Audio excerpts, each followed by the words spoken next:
Yeah. 3-6, mafia. Yeah. Whoa. Hey, yeah. Whoa. Say what?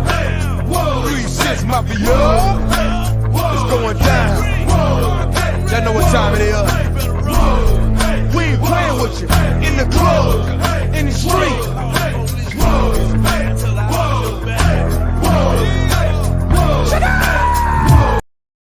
Ladies and gentlemen, welcome back to No B.S. Season 3, Episode 23. I'm with myself, John, and Isaiah on tonight's fantastic show. John, I'll go to you. How are you doing tonight, buddy? Oh my goodness. Life hits you. Football has been a joke, but Isaiah has one good season with this team, and then he acts like that. He's acting all whatever. I can't speak tonight. I'm exhausted, but well, welcome to adulthood. I'm finally glad to be back after not having my computer for 2 weeks. Glad to have you back, John. And then Isaiah, I know you're an Oregon Duck fan sometimes, but now you're wearing Oregon State. Come on, man, pick a team. Our fans want answers. Yes, I am well represented at the Civil War this year. I have a Duck shirt. I got an Oregon State Beavers shirt. So, they should just give me free tickets because, I'm basically rocking both universities. I absolutely have to be at Reser Stadium for that game, but I'm doing well. It's great to see you guys again.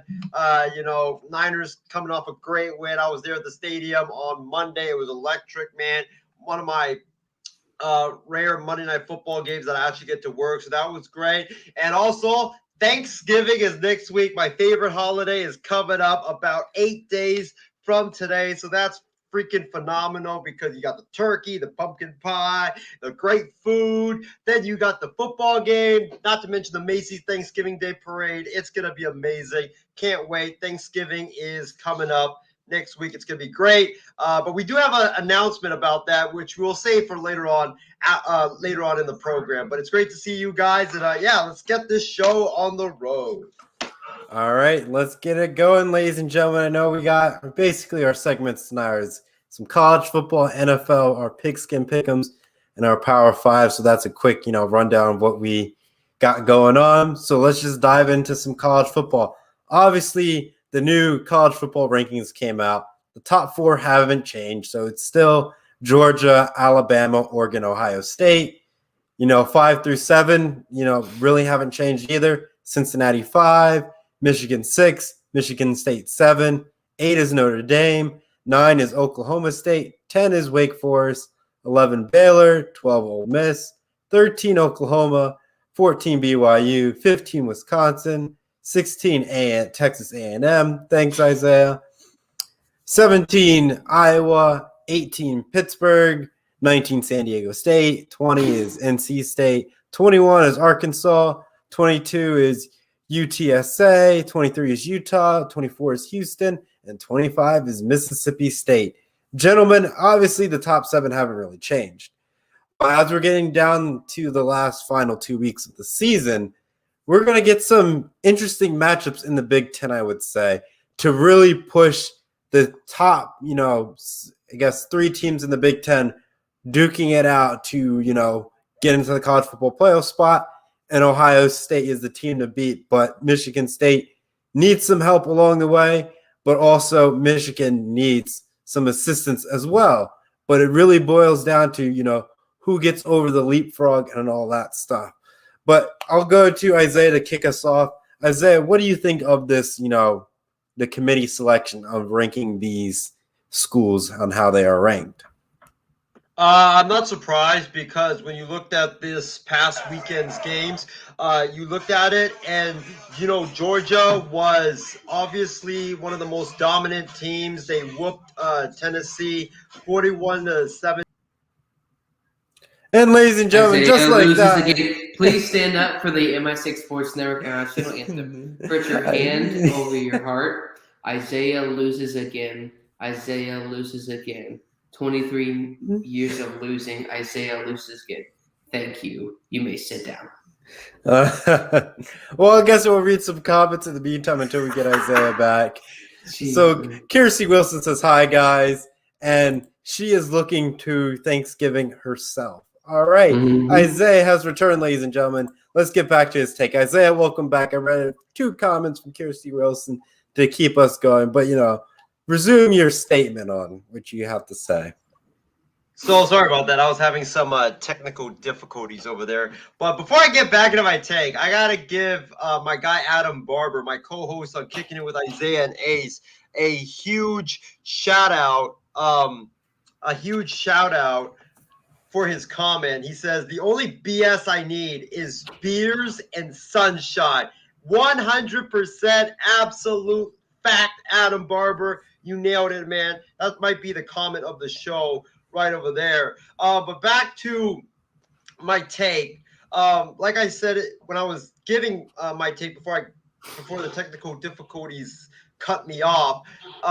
Georgia, Alabama, Oregon, Ohio State, I have no problem with it because when you looked at all the games from this past weekend, Georgia dominated Tennessee, Alabama dominated New Mexico State, my poor Aggies.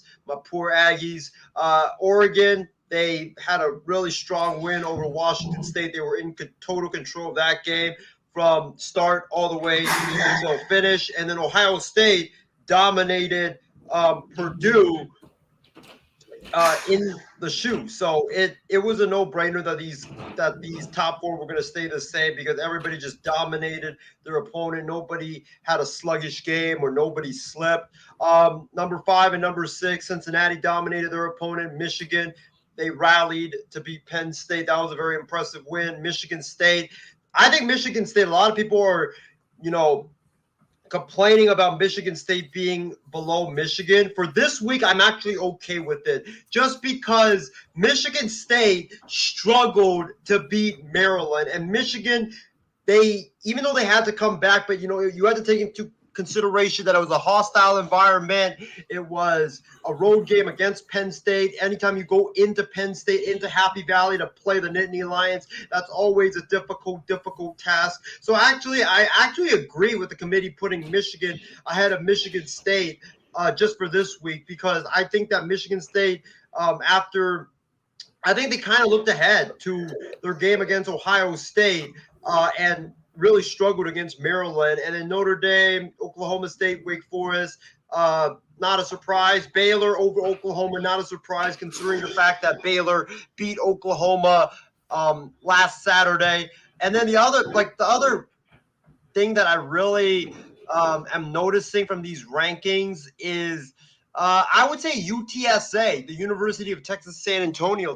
I think they should be a little bit higher than number 22 just because they're one of the only undefeated teams left in college football. And I know they haven't played great competition, but I think you could put them ahead of an NC State who has like 2 or 3 losses, a Pittsburgh who's got like 3 losses. I think you could put them over one of those 2 teams. So those guys, UTSA, the Roadrunners, I think they should be a little bit higher than what they are right now. And last but not least, I am so happy for my man Will Rogers and Mississippi State to be back at number 25. In fact, I think they should have been higher than number 25 because they go into Jordan-Hare, a stadium where it is very tough to play at Jordan-Hare. Anytime you go into Jordan-Hare, for some reason, something hairy always goes on there at Jordan-Hare against the Auburn Tigers. And Auburn was, I believe, Trevor, correct me if I'm wrong, wasn't Auburn like number 12 or number 13 at that time? Around about there. They were a lot of the, I guess, SEC teams bound for like second place were really knocking each other off, and they all faced each other within the last 3 weeks to really iron things out. But at the same time, there's still, some hope for some teams to slip in if Alabama loses in the Iron Bowl in 2 weeks from now. Right. And so Auburn was like 12 or 13. So Mississippi State is unranked. Young team goes into Jordan-Hare, and they're down 28-3 with about 5 minutes left in the second quarter. And here we are thinking, oh my gosh, Mike Leach, Will Rogers, and Mississippi State are going to get blown out. But they didn't quit. They fought back, and they went on and scored like 36 unanswered points or something ridiculous like that. And they ended up beating Auburn 43-36. It was a super impressive victory, given the fact that it was at Jordan-Hare, given the fact that they came back from a 28-3 deficit with a very young team. That was probably one of the most impressive wins of last weekend's college football slate. So I definitely think Mississippi State, with their win, I think they should be a little bit higher than number 25 and just entering into the rankings. But I would say that I don't really have any gripes about the rankings. That is probably like the only gripes that I have. But other than that, I pretty much agree with a lot of the committee's rankings. I'll go to you, John. You see these rankings. I know Adam really put it out there. He thinks Cincinnati deserves a chance. And out of, the top 4 that we see, it's very, I wouldn't say impossible that these would slip up. And at the end of the day, we could have a team that looks like this. But the question is, the committee would never put in a 2-loss team unless, if they thought it was worthy to put in a 2-loss team. But at the end of the day, if one of these top 4 drop off, I wouldn't say Georgia would fall out, but let's say Alabama loses. Do you put Cincinnati in the picture, or do you go with another team? If the 2-loss team was Ohio State, Oregon, or maybe one other college football team, the committee wouldn't have a problem with that. I'm not here to default some of the rules. No, obviously, yes, like Adam says, they would if it's Alabama. Like I said, if it's Alabama, Ohio State, maybe Georgia, and maybe I'm pushing with maybe one more college football team, they wouldn't have a problem with it. But if it's Cincinnati, Baylor, somehow Iowa, and a hypothetical situation, not going to happen in real life, then they would have a problem with it. But I mean, it's possible. But with how we know the committee is being run with their mentality and everything, there's absolutely no way that Cincinnati would get in just because we know the bias of the college football playoff committee. Yeah. On top of that, just looking at the rankings alone, I thought Wake Forest can, stay unbeaten and slip into like a 6th spot because then, they would get in. But, that's not there anymore. So it's really going to be interesting on, like I said, how the next 2 weeks are going to unfold for the 4 and 2 spot. I would guarantee you that 3 is in Oregon's fate. If they win out, they're going to get maybe a 2 or a 3, depending how the committee want to view their wins.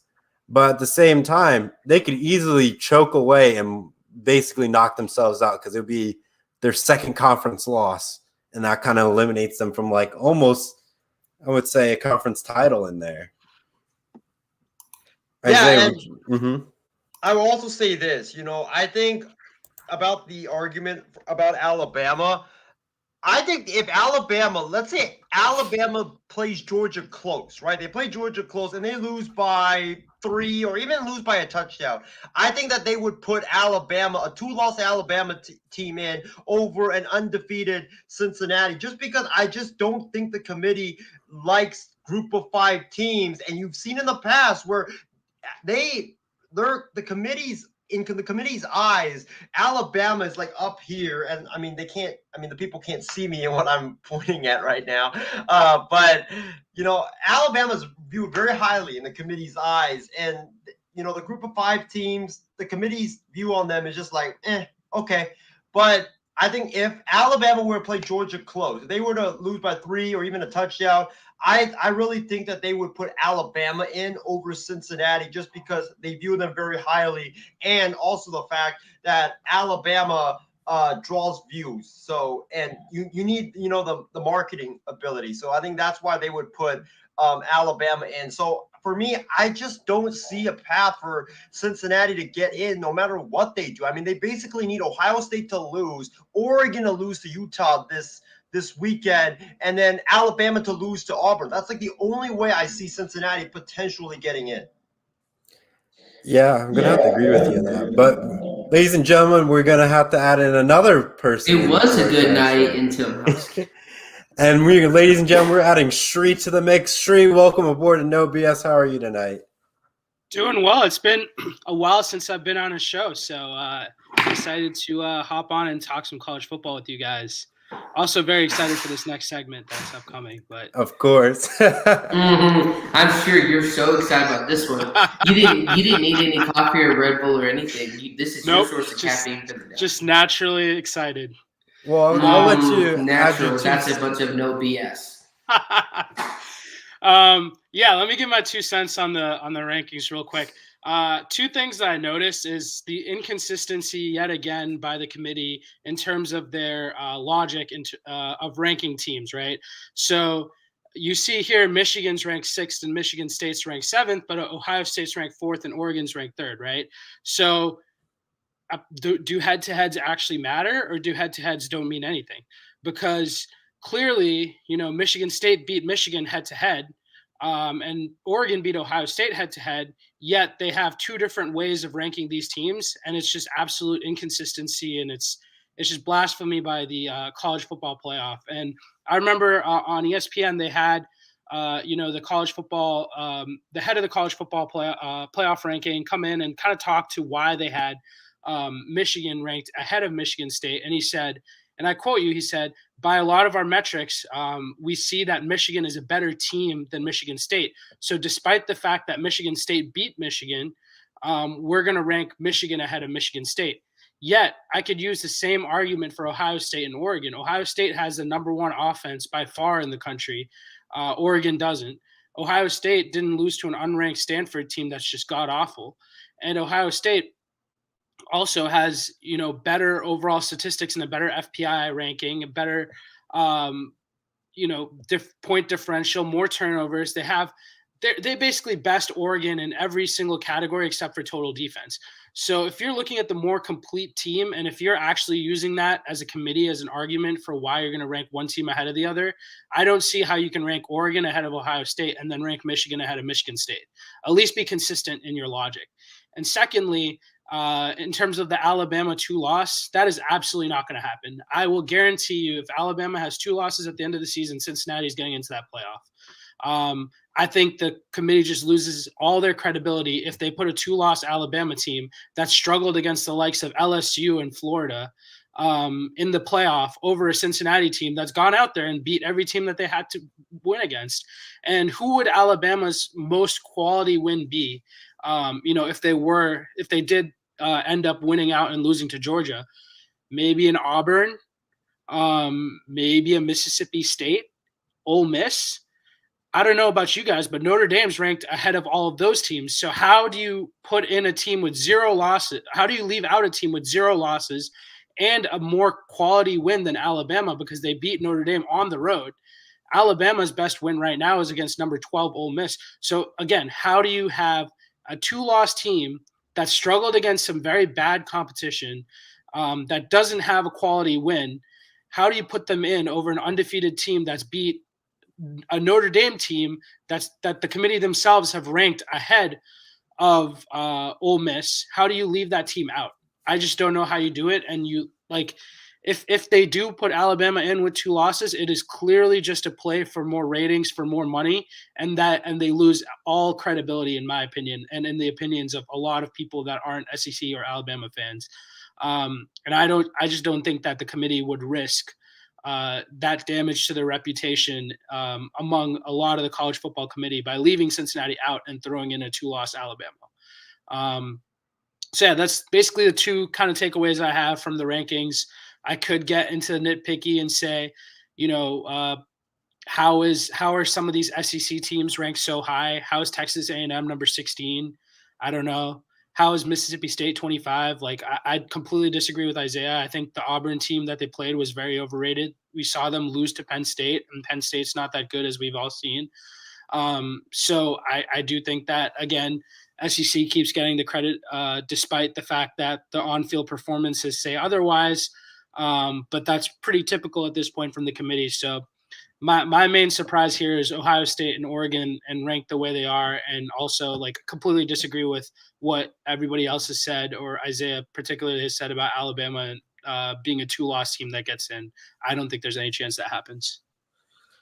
Yeah, looking at that tree, I think going back to the, head-to-head matchups, you got to look at Cincinnati, Notre Dame. They played head-to-head, yet Cincinnati's ranked over Notre Dame, but you can't, be the consistency with Michigan and Michigan State. So it's you have 2 solid head-to-heads, between the 2 teams. You rank 2 one way, and then you completely flip on another way. So it's just going stuff like that. Being consistent is definitely something I would say I have to agree with you on that one. asking, and I agree with you, but asking to have consistency in the college football playoff committee would be like a person on the network having like consistent takes that make sense, and like Texas, and it'd be like Texas actually being a true contender. It's not going to happen anytime soon. So again, it's like trying to convince a kid or teenager, hey, it's right there. No, it's not. You're not going to turn. It's like the episode of SpongeBob, Trevor. He's like, it's right. Everybody's saying it's right there. Nope, you're not going to listen. And that's basically the college football player. Well, that being said, like I'm surprised. The team that I'm surprised is not on the list is that Texas team. You know, Steve Sarkisian was supposed to come in. I think They're supposed to be a top 5 I'm team. so sorry. I think Shree has a sinus infection tonight. I think he needs to be tested for a jackitis, and so I just want to make sure that he gets tested for that tonight. Well, with the topic of Texas, you know, we'll just transition to the next segment. I'll face it though. I'm not gonna be like Isaiah and Kyra. I'll face it, even though it bothers me to the high heavens. Well, you know, Texas had a tough loss. Tough. They shouldn't be ranked in the top 200 to Kansas. They lose, I believe, wasn't it what overtime, Isaiah, or no? There's an overtime. Overtime, yeah, 57 to 56. Yes, ladies and gentlemen. I'll go to Isaiah before John goes on a nice long rant. And we all sit and enjoy it. But Isaiah, going into Texas Mayhem, they've been having an up and down season. They have great first halves, but terrible second halves. But I'll just let you go into it. Just dissect this game for us. First of all, I gotta say this. I purposely today went to Target and bought myself a nice bag of Sour Patch Kids watermelons because I knew that John was gonna go on a huge long rant. I'm just gonna sit here with my feet on the table and just enjoy these nice Sour Patch Kids watermelons while John is going on his rant. But let me say this. How about those Texas Longhorns, man? Oh, how the tables have turned, John. You know, you were laughing at me a couple of months ago when I said, this is Georgia's year. And guess what? The Bulldogs are the #1 team in the nation. We are the kings of college football, and life is so good over here in Athens, Georgia. Well, I'm not currently living in Athens, Georgia, but you guys know where I'm going with this. And in you know, Austin, oh, man. You guys just can't wait for football season to be over. Let me give you guys some stats. Kansas had not beaten Texas in Austin ever in their long history of their program. Since the 50s, Kansas had not beaten Texas in Austin ever. Also, another stat. Texas is now on a 5-game losing streak. You know when the last time they were on a 5-game losing streak? 56 years ago. And also, the Texas Longhorns, or the Kansas Jayhawks, their last Big 12 win was Charlie Strong's final game against the Texas Longhorns. So just got to throw those stats out there to rub it into John. But about the Texas Longhorns, let me say this. If you're Texas, you are right now kind of in a dead end because even though your program is so bad, you've lost 5 in a row. The offense always gets off to a good start and then struggles in the second half, or in this game, gets off to a terrible start and then, you know, picks it up in the second half. You can't do anything about it because you just hired Steve Sarkisian, who is in the first year of a 6-year deal. His buyout, if you fire him right now and he goes one and done, is $20 million. For him only, not including his coaching staff. So you can't fire your head coach. You probably can't fire your coordinators because if you do, then the recruiting class players that you have coming in, they're not going to want to come, and they're going to lose a lot of them to the transfer portal. So for Texas, you're basically stuck in a dead end. You can't do anything. You might as well just watch what's going on and just take your lumps because you can't do anything, not just for this season. You can't do anything for next season because Sarkisian's buyout only goes to $17 million after next season. The fastest time you can fire Steve Sarkisian is 4 years. 4 years from now. So, John, I'm sorry, man, but you're stuck with this guy. You're stuck with this guy. You're stuck with this coaching staff. Might as well just go and take your lumps. But Shree, Trevor, go ahead before John goes.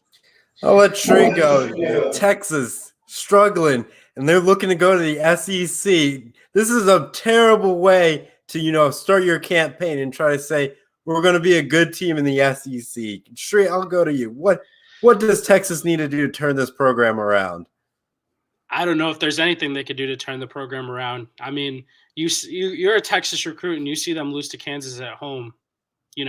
I don't know if I'm a Texas recruit, I know I'm looking elsewhere. We saw that happen with Quinn Ewers coming to Ohio State. We've seen that happen elsewhere as well. Isaiah had a great stat here, but I got some more stats. As when Kansas are 24 or more points underdogs, they have an overall record of 1-100, and they were 31-point underdogs at Texas. So that's the first time they've won as an underdog of more than 24 points. Here's another stat for you. Kansas is 0-56 in their last 56 road Big 12 games prior to that game at Texas. Now they're 1-56 in their last 57 road games. Kansas is probably the worst Power 5 team in existence. I don't remember a year when Kansas has been good. And I was like absolutely stunned. Just looking at the score, I was stunned. I said Texas has to come back. And they did. They came back at the end. And I'm like, I was telling my roommate, this game's over. Like Texas came back, Kansas is not going to hang it with them in overtime. And sure enough, dropped interception in the end zone, and Kansas with a 2-point conversion goes for the win, and just completely historic win for the Jayhawks program. So want to congratulate them and not really make this all about Texas losing, because that's a program defining win for them. And I wish them all the best, after all the struggles that they've been through over the past 20 years. But I think it's more of the same here at Texas. We saw it under Strong. We saw it under Tom Herman. And I don't really think it's the coach's fault, even though Texas keeps going through all these coaches. Like we kept saying, oh, maybe, Tom Herman's going to turn the program around. And then, Sark coming in this offseason was a huge signing for them. And it was, everyone in Texas was excited. And, I heard from a lot of Texas fans that they're going to make the playoff this year. And clearly that's not the case. I think there's something dysfunctional with that program, with that organization in general. You look at some of these like NFL teams that you see that don't win ever. And I think that's kind of similar to what's going on in Texas. I think starting in their front office, starting in with the boosters, with the AD, I think everything needs to be taken a look at. I don't think just going and firing Sark, as Isaiah said, you can't really do that now. And I don't think even if they did, they're not going to find anybody better. And I really don't think it's the coach's fault. I think that Texas at this point is just a very dysfunctional football program, dysfunctional football team, and they really need to change the culture there in Austin. And that starts at the top. That starts at the AD level. I know Texas has some very powerful boosters who have very strong opinions about the team and the program, and they like to push out coaches every few years and see if it can stick. But I think that the entire program needs to completely be, cleaned house and kind of rebuilt from scratch, because this is a new low for Texas. Growing up, I remember the days of Colt McCoy. I remember the days of Vince Young, right? And this is not the same team that we saw back then. And I like Texas. I'm not a Texas hater. I would like to see them come back, but again, I don't think it's really the coach. I don't think it's the players. I think it really has to be the entire program. And I think, the president down there in Austin has to start making some tough decisions there. I think it's a really big wake up call for Texas, and honestly good that it came before they went to the SEC, because, once they're in the SEC, it's only going to get more difficult. And I'll leave you guys with this. I had a friend who went to Vanderbilt, and he texted me, "Bring on Texas." So Vanderbilt is very excited that they have Texas joining the conference soon. Trevor, I'll say this before you give the floor to John, and that is, Shree. There's something I'll agree with Shree on, and it's really historic, because I never agree with Shree on anything, but that is this. Chris Del Conte, I don't know if I'm pronouncing his name correctly, the athletic director of Texas, he needs to be gone. If anybody needs to be fired, it's him. because this dude has been making bad hires, not just in football, but throughout their entire athletic program. He's just made bad hires after bad hires after bad hires. The only hire that I think he's gotten right thus far is the basketball hire, when they hired Chris Beard, who was the Texas Tech head coach, who did a fabulous job with Texas Tech, to be their men's basketball head coach. But this is the same guy that hired Charlie Strong, Tom Herman, Shaka Smart in basketball, and now Steve Sarkisian, who had a 50-41 record as a head coach at Washington and USC, and he gave him a 6-year, $36 million deal. You didn't have to give him that big of a contract. I guarantee you, you probably could have given him like a 5-year, $20 million deal, or a 5-year, $15 million deal, and you would have got him. You massively overpaid when Sarkisian said the only place that he was probably going to leave Alabama for was Texas. So you could have gotten him for the cheap, but instead, no, you pay him 6 years and $36 million, and now you probably can't eat that. You can't fire him until 2 or 3 years after this season. So if there's one person that absolutely needs to go, it's the Texas athletic director, because he's making bad hires after bad hires after bad hires, and just outbidding himself and outbidding the entire Texas program for these coaches that nobody's really going to pay that much money to. Yeah, and one more thing real quick before John goes, because I know he has an epic rant coming up, but Texas just seems to be where coaches go to get to for their careers to die, right? Like, to die. You see it every few years. Like, who wants to go to Texas? Like, now if Sark leaves, like, who in their right mind, what coach in their right mind is going to sign up to go to Texas and take over that program at this point, right? So something really needs to be looked at, because what used to be one of the premier jobs in college football, and what is still, I think as of last year, they're still the most valuable team or the most valuable program in college football. And to see them just struggle in the way that they've struggled, what players want to go to, is going to want to go to Texas? What coaches going to want to go to Texas? Especially when you see, if you're a Texas recruit and you want to stay in town or in the state, you see what Baylor's doing, you see what Texas A&M's doing, you see what Houston's doing, and they're going to join the Big 12 soon. So, if I'm a player in Texas, like, I'm going to look at those schools over Texas, or I'm going to look to go out of state, Ohio State, Alabama, maybe on the West Coast to Oregon. So it really, like, it is put up or shut up at this point for Texas. And I agree with Isaiah. I think it starts at the top, and the AD really needs to kind of, I think be let go, and they really need to make some tough decisions there on somebody who can come in and preferably someone who has experience in turning around an athletic program, or specifically, a football program. I think that they need to look at someone, because Texas is still has the brand, still has the desirability, and still has the money to pay people. So, I think that they need to bring in someone who has an expertise in that, in turning around programs and turning around athletic departments. All right, John, your time to shine. Your Longhorns, give it to us, your rant. Let me crack open a cold one, and not that kind, because this is a sports show. Normally, I would say, oh, fire the coach, but like y'all have been saying, the fact is, doing the same thing over and over, and expecting magically firing your coach and all of his staff is going to magically fix everything. You have a trouble with recruiting talent, more importantly, keeping that recruiting. So you transfer some to Ohio State, to maybe potentially Oregon and all these other different conferences. You can't keep the players because you can't win. Firing the coach isn't going to solve anything. You need to have better recruitment. The athletic director needs to go. I haven't seen any athleticism from this team since Colt McCoy left after losing against Alabama in 6th grade.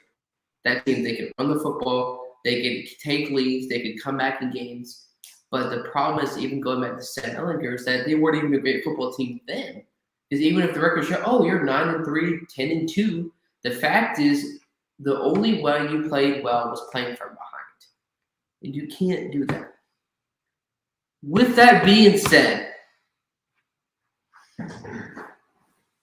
how in the fart do you score over 50 points to Kansas?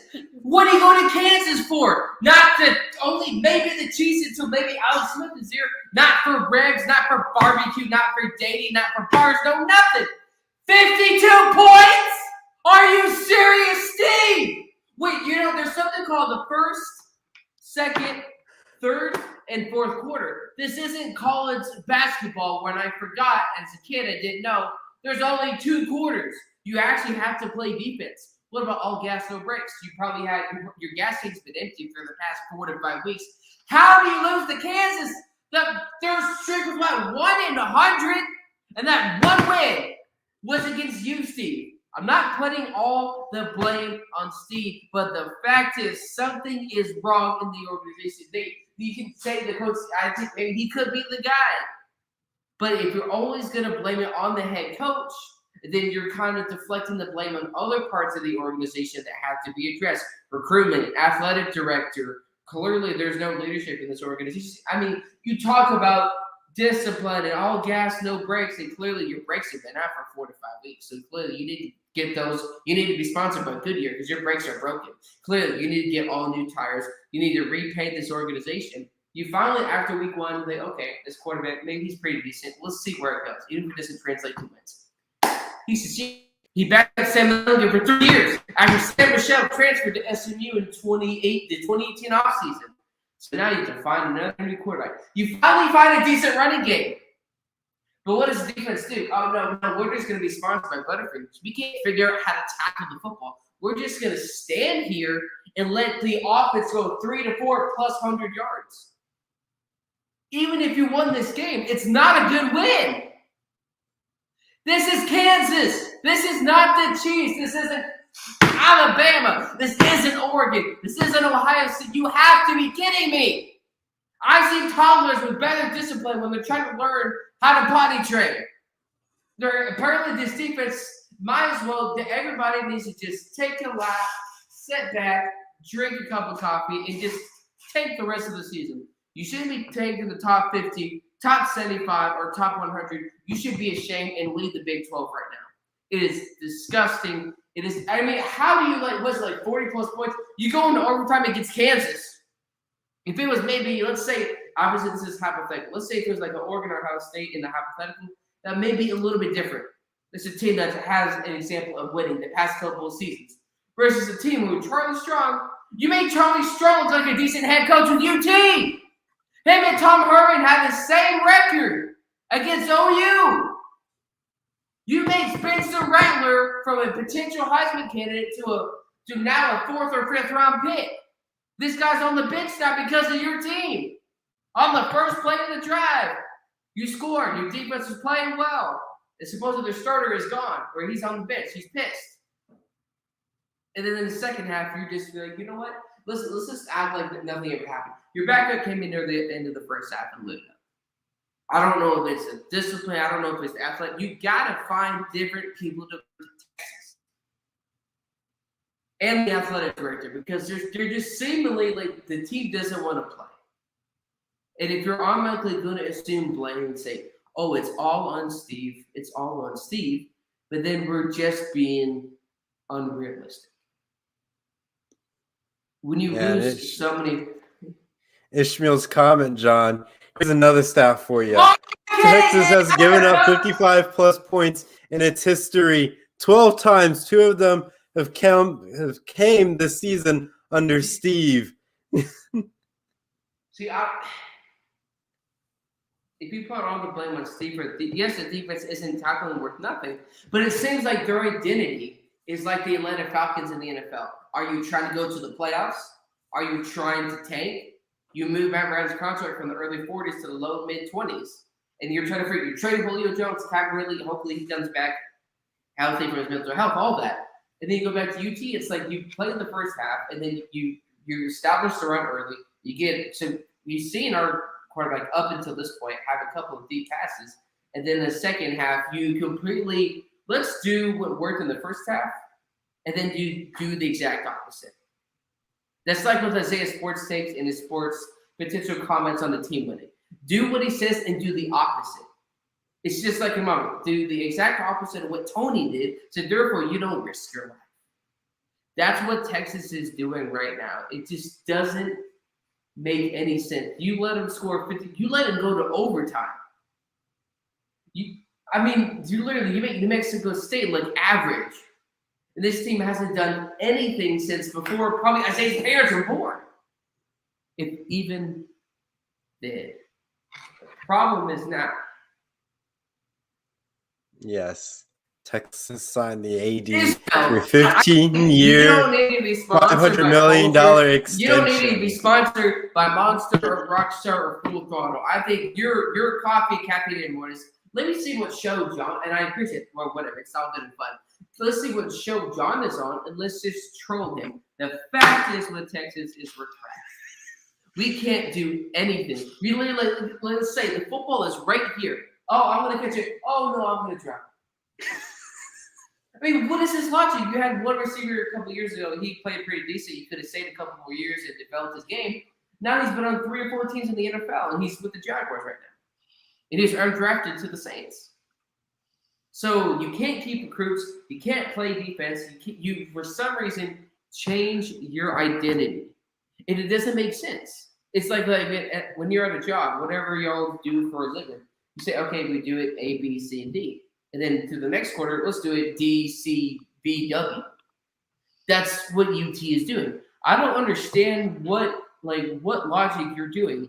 This is a team we saw a couple weeks ago when they scored a touchdown in the first play.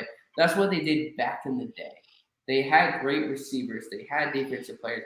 They could run the football, and they stayed with what they did as an offense through all 4 quarters. But now in 2015 up until, let's say, 2012 up until now, they have a first quarter identity, and then first half identity, and then the second half identity. It doesn't change. Ishmael, I don't know who makes it. I don't know Ishmael if Ishmael's real or this is a troll account. I don't know. I've never met him, never talked to him.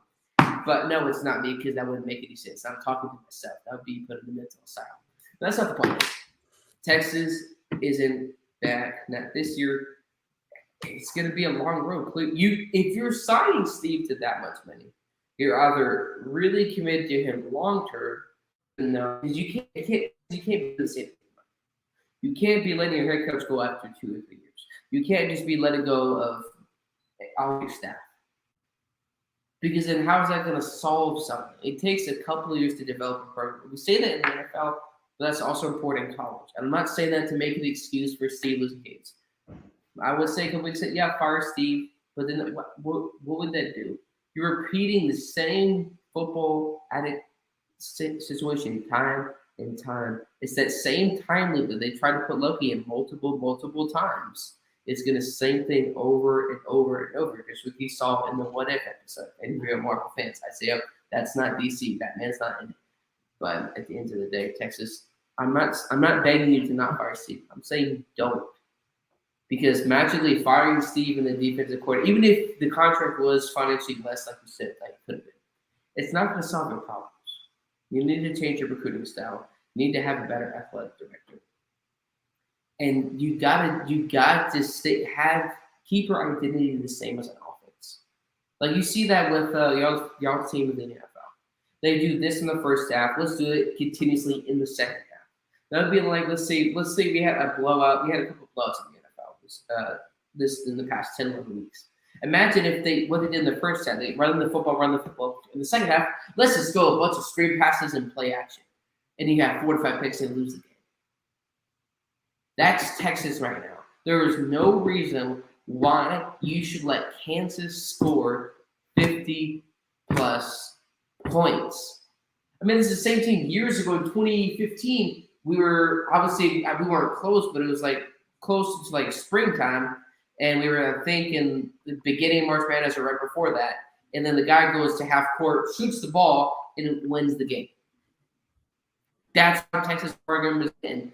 They can't stick with something, and it just doesn't make any sense. You can't expect to fire a head coach. You can't expect to fire a defense and just do the same thing over and over. That's just life. If we get frustrated after, I'm not saying that obviously Charlie Strong wasn't the answer because he can't coach the way he is now. But doing the same thing over and over and expecting a different result is what we talk about beating a dead horse. That's what we teach the kids that work with. You can't repeat the same thing over and over and over and expect to magically come back to do. You don't need to be 2006 UT. You don't need to be 2010 UT. You're a team that has always been able to, I say good, at least being able to know they can run the football. You had Dante Foreman for a year and a half. He's still with Tennessee. And now we have the running back we have now. Problem is next year, you hopefully can find a recruit that's not below 3-star or maybe 3-star, because you lose again, like you said, you lose against Kansas this year. You already have to find a new quarterback next year. So how is that going to affect your recruiting class for the quarterbacks, for the receivers, and also our special teams, man? That has to be like our receivers, and they got to get better, but they also got to be involved in the special teams. You saw that with Shipley. We saw that back in the day with Jamal Charles. We saw that with Vince Young. Don't reinvent the wheel. If you're gonna fire the head coach and everything and start over, then you're gonna continue to do the same thing over and over, and nothing is gonna happen. There's no reason why you should let Kansas score 50+ points. Believe me, I could be mad more, but I'm not gonna say, I'm not gonna flip the table because this costs money. All right, John. Thanks for the rant. I know our fans enjoyed it and all that stuff. Especially Ishmael. I'm Well, gonna I guess look at this. Mhm. I gotta look this up. I don't know. I've never met Ishmael. I want to see if this is a or not, because he's a nice guy, but I just feel like that his breath every day. Let me troll John. Let me troll John, and then that's how he gets his breath. I love it. I love that rant, John. It was such an entertaining rant. Well, I guess we got another. Yeah, Shree.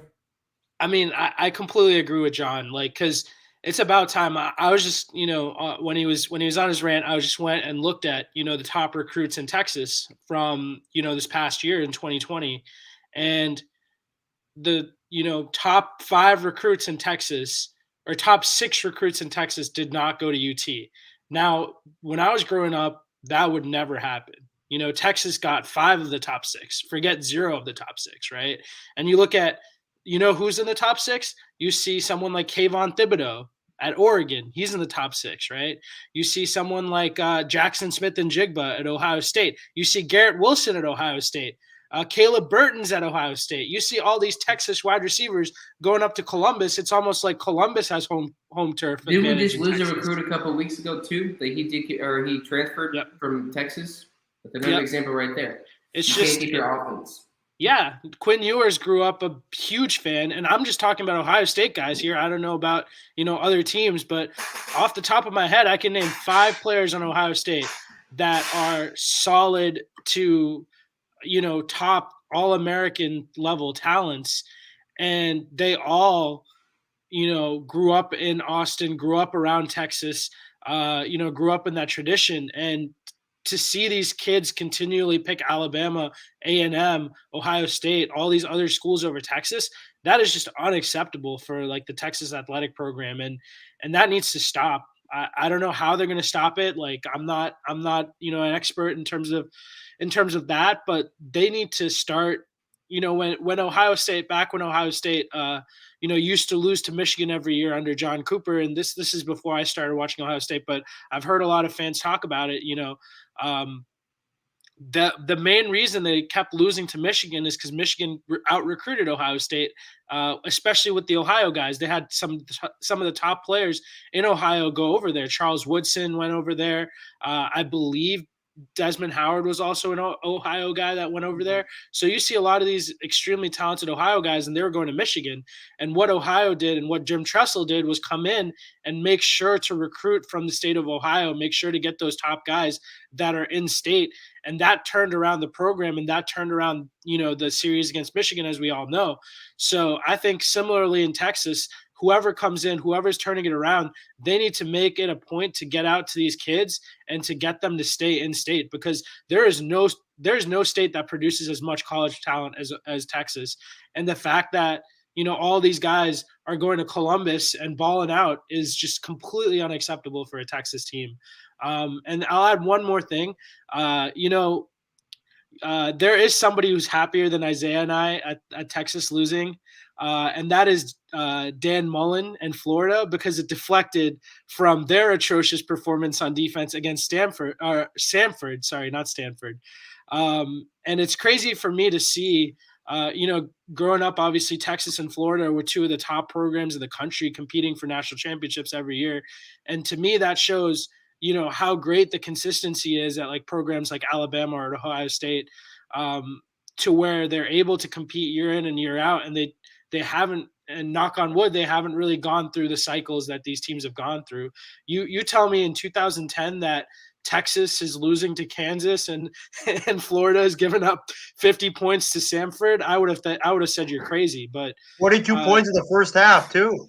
Yep, that just shows like how cyclical college football is, and you need to be able to run solid, tight programs, not just at the head coach level, but at the athletic director, at the program level. You need to have boosters bought in. You need to have everyone on the same page, basically, and it shows with Texas and Florida this year as great examples, and maybe even LSU, you could throw them in there too, that it's not all about the name and the money that you have, but it's more about how well put together your athletic department is, how well your coaching staff works with them, and how well you recruit specifically within those talent-rich areas that are around your campus. So I think whoever comes in, I think they'll have a difficult job, but hopefully they can come in and turn the program around. But first step is they need to clean house and kind of, like John said, the status quo is not acceptable.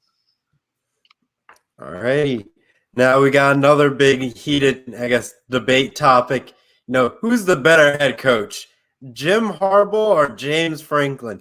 You could say basically the second place children of the Big Ten East. They trade on and off every other year, you can say, when they play each other.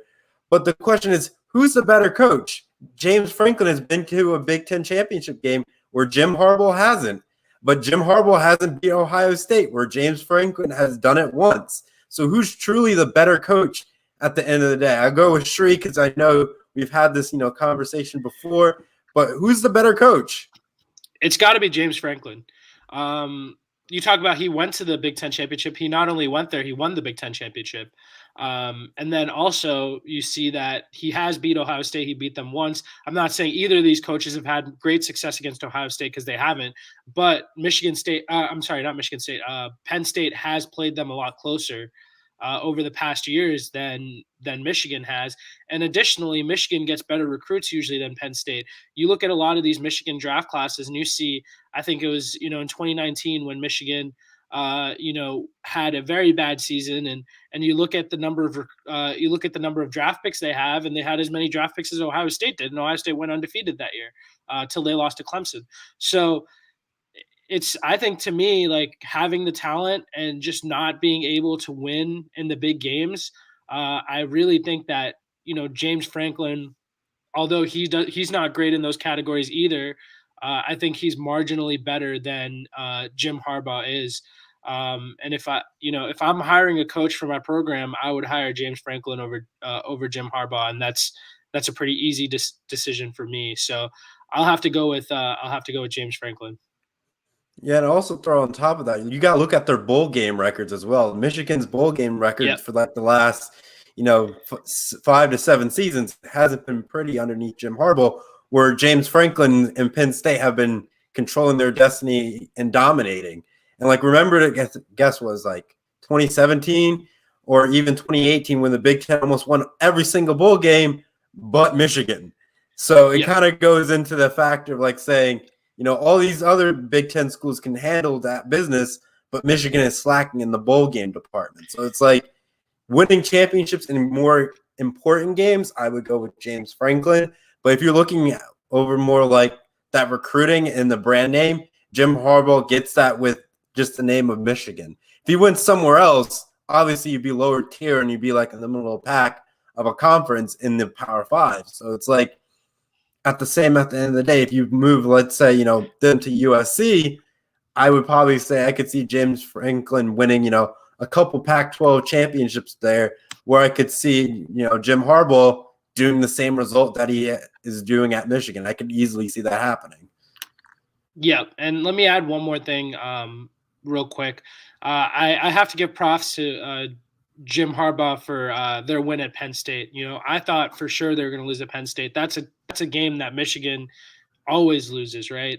Big game on the road, hostile environment, and you usually see Michigan fall flat. But no, they won that game, and this year they won at Wisconsin too. A lot of people don't look at that game because Wisconsin was kind of having their own struggles back then, but clearly Wisconsin's a pretty good team.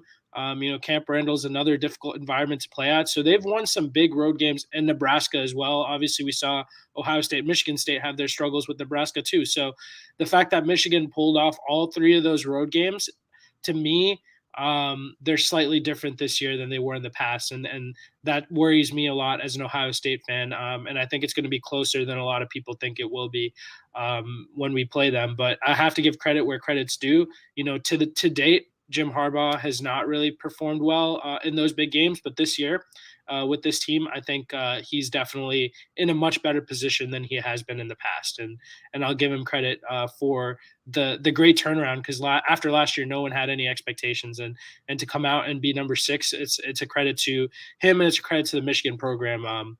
So I got to give them shout outs as much as I dislike them. You know, I have to give credit where credit is due. Yeah, I guess I'll throw a little on top of that. But like looking at Michigan, if Cincinnati loses to SMU this weekend, you're going to get a 4 versus 5 matchup. It's almost like a similar 2 versus 3, but obviously it's a little lesser degree. But this is like your chance of getting to the college football playoffs. So the stakes are higher in this scenario. So we're going to see something similar at the Big House. And can Jim Harbaugh live up to that, you know, excitement, or is he going to bring out he was this short of the first down again, and we're going to have that controversy in an overtime fashion in the Big House? But we'll have to wait and see in 2 weeks from now, Sheree. That would be great. That was actually my last game at Ohio State. That was a senior year fall. Went out on a high note there, I can tell you that much. I'll go to Isaiah. Who do you have as a better coach, James Franklin or Jim Harbaugh? Well, if I was in charge of a program, I would not hire any of these two because I think that these two are probably the most overrated and overhyped coaches in all of college football. They're kind of similar, honestly. They both, you know, have had, you know, their good years, but then they have a ceiling, and that is not winning the big game. That is always choking the big game. I mean, that's what James Franklin is 2-12 against, I believe, top 10 or top 15 teams. And I think Harbaugh has like a similar record as well. And I think he's also like 2 and something against Ohio State, Michigan, and also Wisconsin and Michigan State, if I'm not mistaken.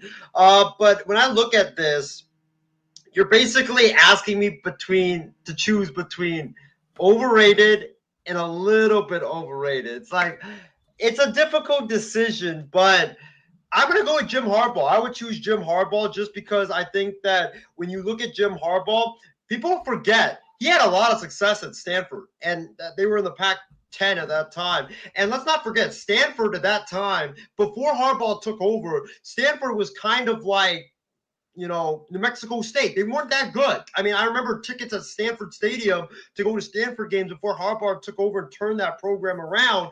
I believe they were like only $5 for the cheapest tickets were $5. So, and Harbaugh did a great job, turned Stanford around. I know he had Andrew Luck, but he turned them around. They won a couple of Pac-12 championships, and then they ended up winning, or they went to a couple of Orange Bowls and Rose Bowls as well. So he has had success before on the biggest stage. I just don't know why he can't do it in the Big Ten. But I just think for me, you know, I'll go with Jim Harbaugh just because I think when you look at it, I think he makes better in-game decisions than James Franklin. I did not like the decision by James Franklin to kick that or to go for the fake field goal on 4th down and 6, I believe, early in that game. And, you know, James Franklin is a guy that doesn't call plays. Jim Harbaugh has an offensive background. I know his offenses haven't been great, but, you know, he's had an offensive background. He brings discipline to a team, brings toughness to a team. If you look at Harbaugh's teams, they're fundamentally sound. They play physical football, and they play disciplined football. So I got to go with Jim Harbaugh with a slight edge. I got to go with Harbaugh. Or I got to give a slight edge to Harbaugh over James Franklin. I'll give Casey King his comment, and then I'll go to John. So Casey King says it's a tough call. He's not a fan of either of them, but he'll go with James Franklin as least because he got to the Rose Bowl, unlike Harbaugh, who hasn't. But they can't win the big games. I think we all, kind of address that. It's the big games that they can't win. But James Franklin has gotten to the Rose Bowl, though he lost to USC in that fashion. A lot of his games were a lot closer compared to what Michigan has gone through in their bowl games. They played in Alabama, I think we're going to say 2019, and got bushwhacked by a wounded Alabama team that wasn't even playoff caliber ready. And that just shows you, the SEC bias of things and all that stuff. But at the same time, you're representing the Big Ten. You have to at least give them the run for their money, and that didn't happen. Then I think even a little bit, 2017, when Michigan played South Carolina, where that Michigan running back got smacked and his helmet flew off, there's also that factor in there, just pure confidence and talent-wise. But at the same time, it was South Carolina of all teams, and you let that happen, and you're Michigan. So it's like if Rutgers did that to an Ohio State player, that's what it was equivalent to. But at the same time, I think, between these two coaches, it's those big games that really matter. But I want to go to John. I know you heard everyone's take and all that stuff, but which coach would you prefer? Who's the better coach at the end of the day between these two? It's like the lesser of two evils. It's like Madden 21 and Madden 20. They're both garbage. It's the same thing. Again, of course, he is pissed at me. I would say Franklin, but it's like on the hair of the beard that I can't grow because they're very similar. Yeah, he went to Rose Bowl and lost, but it's just Franklin just by a little bit.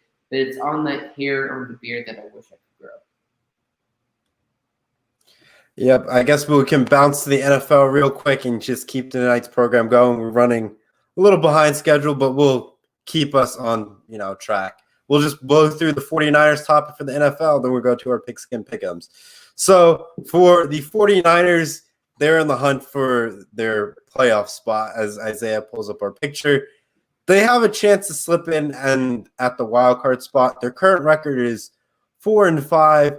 They got the Jaguars, the Vikings, the Seahawks, the Bengals, and the Falcons. All, I would say, fairly reasonable games to win out. But I feel like they're going to probably split this series and going to need help to get in. I wanted to go to Shree first before we go to Isaiah, because Isaiah will say something outlandish, so I'm going to make Isaiah last. So, Shree, go first. In terms of like their next 6 games, or is this 5 games? The next 5 games, definitely several winnable games there. I definitely expect them to beat the Jaguars and the Falcons. So those are 2 easy wins right there. That gets them to 6 wins. Vikings is at home.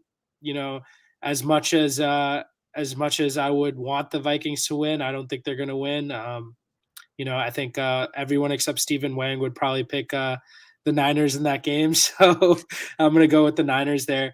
However, I do think they lose the 2 road games. I think Cincinnati is a great team this year. Joe Burrow has been playing it really well. Jamar Chase has come out and just been spectacular. I know they've lost, some games that they shouldn't have lost, but I think they'll get it back together, and I expect them to win that game. And always playing at Seattle is difficult. We all know that's a very difficult place to play, especially with Russell Wilson back. I know he didn't look very good against the Packers this past week, but he's coming off an injury. He has to get back in his groove, but I fully expect him to be back, and they're in an even more precarious position than the Niners now. So I think that's going to be a must win for the Seahawks at home, and I think they're going to take that game as well. So with this stretch of games, I think they'll go 3-2. That brings them to 7-7. And so it'll depend on the games after that. They do have a chance at making the wild card. Not sure what their schedule looks like after this stretch, but definitely a few winnable games here. So good news for the Niners. And I got to give them props for their victory this past Sunday night. Or Monday night, was it? I definitely didn't expect them to come out and play the way that they did and just smack the Rams in the mouth. So got to give props where props is due. I've not been the biggest Niners fan but they definitely deserve that win. And I see here it looks like they play at the Texans, which is another easy win. So that brings them to 8 wins. And then they got the Titans and the Rams, which are, again, 2 difficult games. But I think there's a way that they can make the playoffs here. But I think they're going to have to play more like they played on Monday and not like they did before that. So we'll see how it goes, and we'll see how the season plays out. Should definitely be interesting. But I think there's some good news here for Isaiah and the Niners. All right, John, what about you? Do you think the Niners have the capability of getting into the playoffs? But Isaiah, I told you were going last. Don't complain about it. This is your team, Isaiah, so don't pick. You had me go last on my topic for you, too, so I don't want to hear it. As the guy says on Jurassic Park,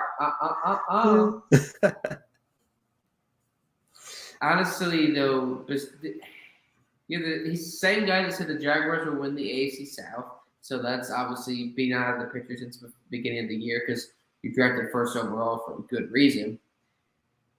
Maybe the Bengals with Jamar Chase. I just don't really see any offensive juggernauts opponents that are like, oh my gosh, what is San Francisco going to do? Corners could be maybe a little bit of an issue, but again, they can get to the quarterback, they can pressure the quarterback, they can hit him. I mean, look at what George Kittle last week did to Von Miller. He made Von Miller look like a rookie. I mean, he made Von Miller look like he shouldn't be in the NFL anymore. So he completely embarrassed him there. Minnesota is in denial about what's going to happen in the next couple of years. They failed. They failed a terrible experiment of Kent Cousins. I will say Kent Cousins till this contract ends. I thought he's a top 10 quarterback, according to Stephen Wang. I thought he's better than Josh Allen, too, according to Stephen Wang. He's comparing him to Justin Herbert, too. Okay, well, let's stay on track. We don't want to take this to a 3-hour show because, believe me, my football brain is like – no, Minnesota, you trade one of your top tight ends, I believe, receivers to another team. So, and then you have a second-year receiver, Dalvin Cook. We don't know what's going to happen with whatever that situation is off the field. There's just no team offensively or defensively that could stop San Francisco. I mean, Jimmy Garoppolo, same thing. Just do what you did in 2019. Don't reinvent the wheel with Texas. He had 15 and 19, 182 yards. I believe 2 picks. The defense and running back in because there's no defense. No defense in Jacksonville with Josh Allen. Again, obviously the wrong Josh Allen if you don't know anything like that. Some certain people, Minnesota, who do they have on defense? Atlanta. Who? Atlanta who? They just got spanked by the Dallas Cowboys. Seattle? Really? With Jamal Adams? The Bengals with whom on defense? So there's just no opponent on defense that can really stop the offense for the Niners. So I can see them out of these next couple of games. You beat Jacksonville. You beat Minnesota. I think you lose a close game to Seattle. Because, again, you can say, oh, it's Seattle. No, that's what we said about the Rams with their team. And look what happened. It's opponents in their own division. It's tough. So let's say the first 4 games, you can go 4. I'll say 5-1 in this stretch. I think the Bengals may be a close game, but I still 4-1. You mean 4-1. So I don't see a team that they could beat or they could lose against really in this. Besides probably Seattle, because it's a divisional opponent. So Isaiah, that also proves. You lose again because the Jaguars are going to win the AFC South, and we can stand in just a minute for the MS6 Sports Network. Isaiah, you can now have your spotlight about your 49ers, but the fans already know what your answer is going to be. They're going to probably go undefeated on this stretch right here, right now. But you may surprise us. You may actually say they lose to the Jacksonville Jaguars. So let's see what you have for us today. Well, first of all, let me say this. I did pick the Jaguars to win the AFC South, and I've been telling Adam Barber, my co-host on Kicking It with Isaiah and Ace, and also my fellow co-host on Wild Sports Talk, that I'm still riding with my pick that the Jaguars will still win the AFC South. Though I think I said last week that they will be a 10-win team, which means now that You said what? Yes, at that time I said that they would win 10 games. Goodbye. I can't deal with Bye-bye, John. But I said that they would go They would only lose 1 game the rest of the way, and they lost to the Colts, which means now they have to go undefeated, so that's probably not happening. But looking at this Niners thing, I actually got to agree with John. I'm going to surprise you guys. They're not going to go undefeated. They are going to go 4-1 because when I look at this schedule, Jacksonville, easy win. I think the Niners, they were on a mission last week to shut everybody up after the horrendous performance against Colt McCoy and the Cardinals. They came out, they stomped the Rams at home at Levi Stadium. Then now they got the Jacksonville Jaguars. They're going to win that game. Minnesota, I've never believed in Kirk Cousins.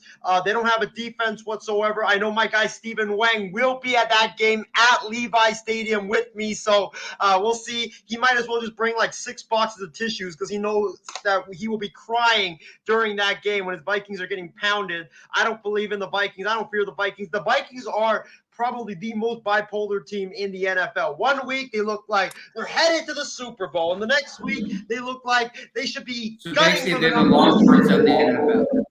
Pretty much. We don't know what Vikings team will get. The game that I think the Niners will lose is Seattle because the Niners have always struggled in Seattle every single year, even dating back to the Jim Harbaugh era. They've always struggled in Seattle. I think they've only won like 1 game in Seattle since 2011. So I expect a loss right there. Then you got the Bengals. I know Joe Burrow's great. Jamar Chase is great, but they don't have a defense. Their defense has been giving up like 35 points a game. I expect the Bengals to start falling now because they've got a really tough schedule coming up. The last what?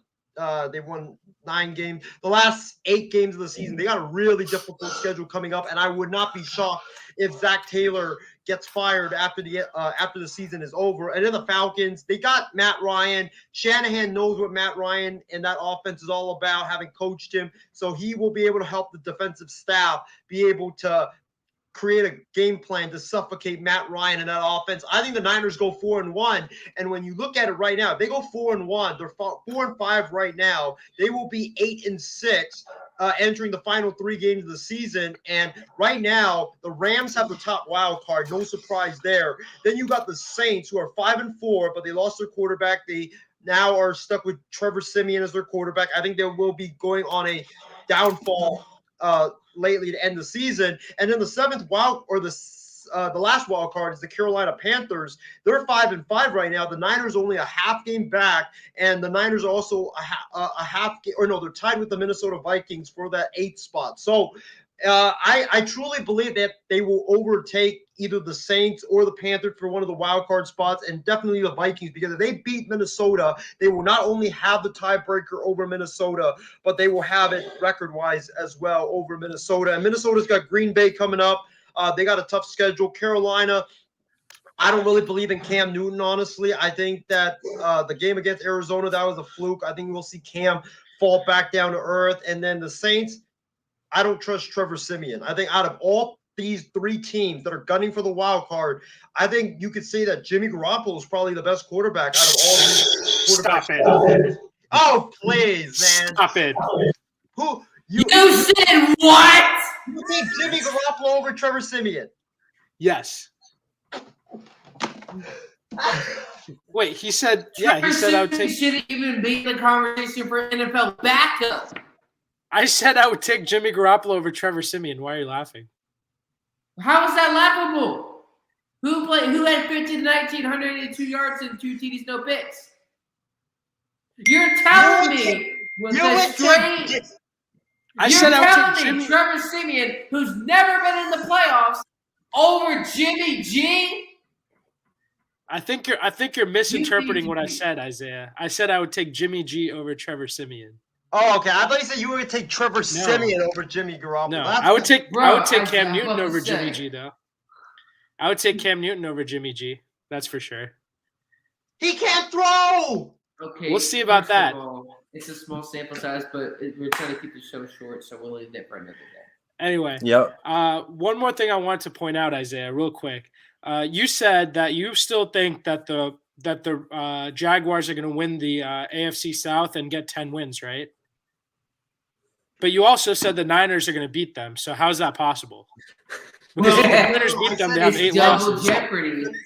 the 10 wins things was before last week because I said that they can only lose one game the rest of the way. So that game I was counting for was gonna be against my San Francisco 49ers. So now they have to basically go undefeated. So I don't see it. There's no way they're going undefeated. It's Urban Meyer and Trevor Lawrence. You need to be drug tested immediately.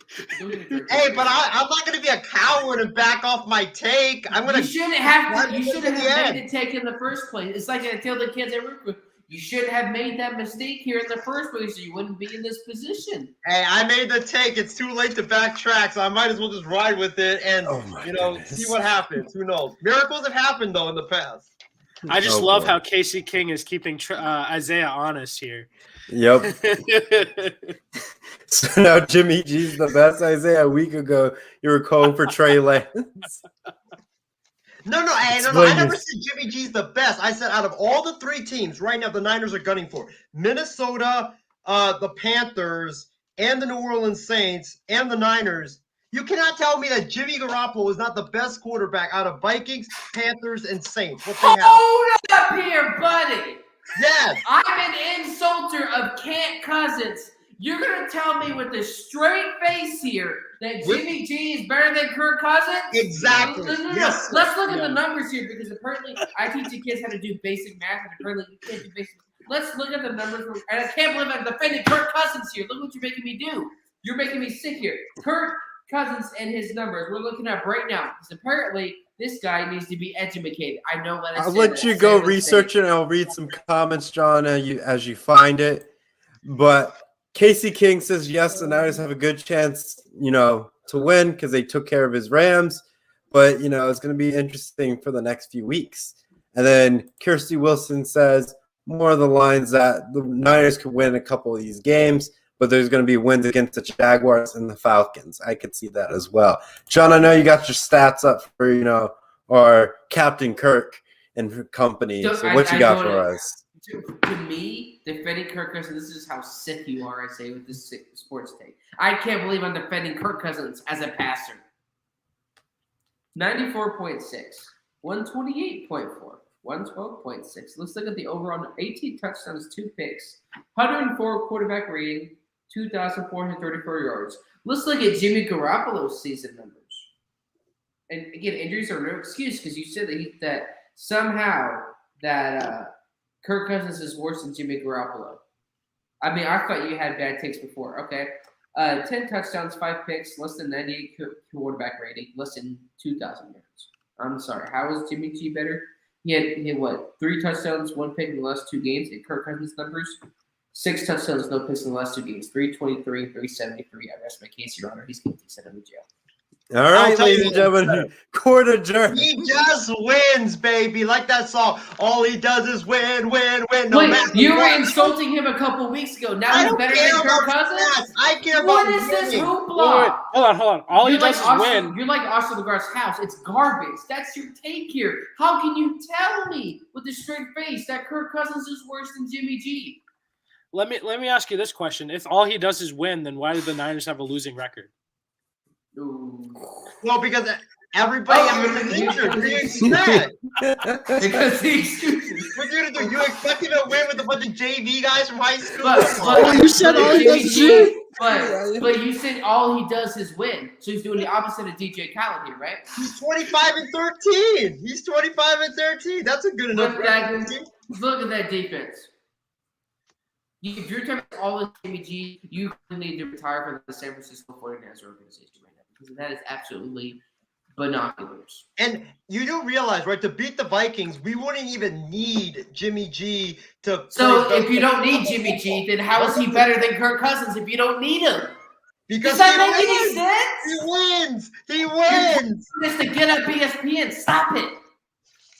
He wins. That's all that matters. Heck, I take. How is he winning if you don't need him? That's like saying, "Oh, by the way, we don't need manager here at the store. We don't need you." But then when it comes to, "Oh yeah, he helps us all the time. He's the reason why we're 300% up in sales. He's in his office watching The Office." So I mean, Isaiah, I'll tell you, if the Niners truly don't need Jimmy G, then their front office is horrible because they're paying him $25 million a year for someone they don't need. So Okay, if he's that good, if they need someone to take some of that money off their hands, they could give me a call. I'll be happy to do that whenever. I want a take 3% quarterback of that. My that calls wins, paid 'cause that's what to do football's that, about. 3% of Winning that. games. Heck, I take Jimmy G over Matthew Stafford. I take Jimmy G Whoa, over. Matthew Stafford is doing a lot better right now. We can disagree. Matthew Stafford. How many playoff games has Matthew Stafford won? I'm sorry. Because the You're Lions are telling me what kind of that How many defense Jimmy G? you had. So you're telling me it's all in Jimmy G. You need to be drug tested. Hey, George he Kittle, wins. That's all he does. Bosa, He wins, DeForest wins. Buckner, Richard Sherman in that Doesn't matter. defense, and another 2 linebackers. You're going to tell me with a straight face that Jimmy G, again, it's just a take, is better than Stafford? Yeah, because I don't care about Apparently, Stafford. you're I care like on the about secondary to work with. You still haven't figured out how to do basic math. wins. Okay, clearly you have the wrong glasses. Let me teach Kirsty you Wilson something. says Dak Thank Prescott over Jimmy G any day. If he's so good, why weren't you able to trade him? Trade him if he's that good. You get a couple picks, It makes no sense. Isaiah just said in the same 2 minutes, he said the Niners don't need Jimmy G, and then 2 minutes later he said he's better than Stafford, who's an MVP candidate. So what is it, Isaiah? Is Jimmy G good, or do they not need Jimmy G? Let's stop this here. Stafford put up MVP numbers with Detroit, and I've done the stats over and over for almost 2 years. Before the 2020 season, 8 of his 11 seasons he started, over 5,000 yards, 32 touchdowns, and almost like 15 interceptions. Over 5,000 yards in those seasons with the Detroit Lions team that went 0-16 the year before, but somehow Jimmy G's better than him? And how many playoff games has he won? How many playoff games has he You're won? deflecting yet again. So you're going to tell me it's all on Jimmy G. What about the Super Bowl when he overthrew Emmanuel Sanders? Was that Jimmy G then? Ooh, probably not. All about the You couldn't win. have the win sign up baby. right. Come on. Dude, that's like saying if the Saints won a playoff game right now and Trevor Seaman was the backup. Oh, Trevor Seaman, all he does is win because he was on the team, right? 25-13 record. What do you expect? And also he's been consistently injured up to this point. So Heck, I take him over Dak Prescott too, to be What? honest with you. Oh no. We You can't gotta be stop this serious. before it goes on way too long, ladies and gentlemen. Let's move on. We're talking after this show. That's absolutely binoculars. I do not fear Matthew Stafford whatsoever, but Trevor, go ahead. Isaiah's like the college football committee. He has zero consistency. Dude, I don't have an issue with blood sugar or anything. But you're getting my blood. You know the Texas Arizona heat, you can sizzle bacon on your car? That's my arm and my blood right now. Because of the absolute, you thought, what's his name? Dominique Wadsworth had a terrible take today on ESPN. You got all these guys that have been on sports TV that takes. You got Rex Ryan was bad. Oh, there's what Isaiah said. He'll take Jimmy G over Dak Prescott, over Kirk Cousins. Over Matthew Stafford as well. Stafford. Yeah. So apparently, and also it's funny. You're saying Jimmy G over Matthew Stafford, but Matthew Stafford went to your so-called favorite college football team. Remember, that's Georgia. Oh, yeah, right. But did he win? So which one is it? You're either a Georgia fan or a Matthew Stafford hater. Which one is it? I'm a Georgia fan, but I want winners. That's the thing. So you're want insulting winners. a Georgia alma mater. That's a football sin right there. Your Honor, I rest the case here. This give it to Judge Judy or wherever that TV show is on. All I have to righty. say, All right. I think one last thing. I think Brett Ripien is the best quarterback ever because he has a 100 winning percentage. What are you talking about? Mark Sanchez. All he was does a is goat a win. couple years ago. What are you talking about? What's his name with Tennessee, the backup man? He's the GOAT, man. No, Mark. Yeah. So He's 1-0. All he does is win. Tony Romo hasn't lost a game in years. He's the best man. That's by Isaiah's Yeah. answer, right? He's been to a Super Bowl too. Yeah, he's called it. All righty. He called the game-winning play. So All right, gentlemen, let's move on to our pigskin pick'ems. I know we had a long program. We're probably going to get close to 2 hours. This is the first time we had a show that's long at this point and because of like 2021 in general for like the last 3 months. So we made progress in the negative direction. But let's go to our pigskin pick'ems, ladies and gentlemen. All righty. All right, we got some quick games. I'll run them all through, and then we'll just go through and pick. So we got, number 1, college football we're starting off with. Number 7, Michigan State at number 4, Ohio State. Number 2 is UCLA versus USC. They put the classic rivalry game out there again between those two programs. Though they're not doing so hot this year, but it's still a good classic rivalry to look at. For the NFL games, we have Cowboys and Chiefs, and then Steelers and Cowboys Steelers and Chargers to cap us off. So let's go into it. The first pigskin pick'ems. Number 7, Michigan State versus number 4, Ohio State. In the shoe, I go to our fellow Buckeye, Shree. Who you got? I know it's a no-brainer. I shouldn't even ask you, but who you got going for this game? Well, I got the Buckeyes, and I think it's pretty obvious who I have, as you alluded to there, Trevor. I will say, I think the 19-point spread that it opened up at was way too high. But then again, I thought the same thing about Purdue last week. So we'll see. We'll see what happens. I think it's going to be a close game. Kenneth Walker, he scares the heck out of me. Especially with that performance he put up against that Michigan defense. He could be scary, and he can really take over the game and change the direction of the game, as we saw when they played Michigan. Also, I think it really comes down to Peyton Thorne, and if he's able to get the ball to these talented receivers, because I think Kenneth Walker is going to have his, and obviously I think the Ohio State offense is going to be able to put up a lot of points. So ultimately, I think it comes down to Michigan State's quarterback, Peyton Thorne. And at this point, I just don't see him doing enough to put them over Ohio State. So I have Ohio State winning this game. I think it's going to be a very high-scoring game. I don't think Ohio State's defense is going to be able to contain Kenneth Walker. I think he runs all over the Buckeyes, but I still think the Buckeyes win. I'm going to go with 51-42 Ohio State. Relatively high score. Isaiah, I'll go to you. I know you're probably going to pick against the Buckeyes, but we have to have your take anyway.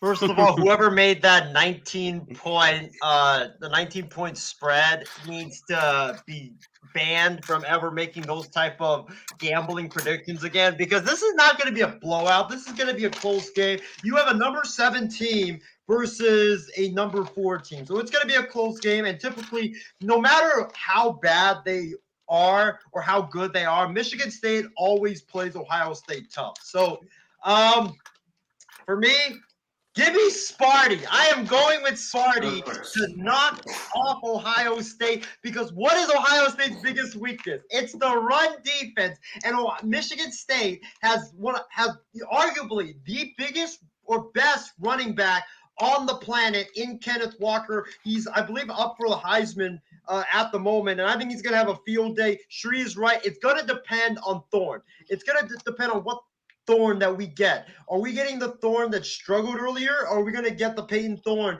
that was dynamic even in a loss to Purdue? It's going to depend on Thorne's play, but I think that with Kenneth Walker running the football, I think that that's going to open up a lot of the passing lanes for Michigan State. I'm going to go with Michigan State, and I'm going to go with Sparty on a last-second game-winning field goal. But I think it's going to be a really good game. And John, who do you got? Michigan State or the Buckeyes? 2 words, Ohio State. I have spoken. All righty. So for my pick, looking at between the two teams, Kenneth Walker is going to be, I would say, a game factor into it. You could say it was like equivalent to the Saquon Barkley of 2017, running up and down for his, almost Heisman campaign season before he came to Ohio State. Kickoff return touchdown in the shoe to start the game, and then he was quiet ever since. So if Kenneth Walker is not, goes quiet into that game and just puts up Heisman stat numbers, it will boost his resume in the Heisman pool if he beats Ohio State, gets him to New York City, even better with that. But at the same time, it's that running back critical, like you guys said, the quarterback factor for Michigan State as well. But I think the Buckeyes are going to pull it out. So for my pick, ladies and gentlemen, I got my Ohio State Blocko flag. We're going Buckeyes, baby.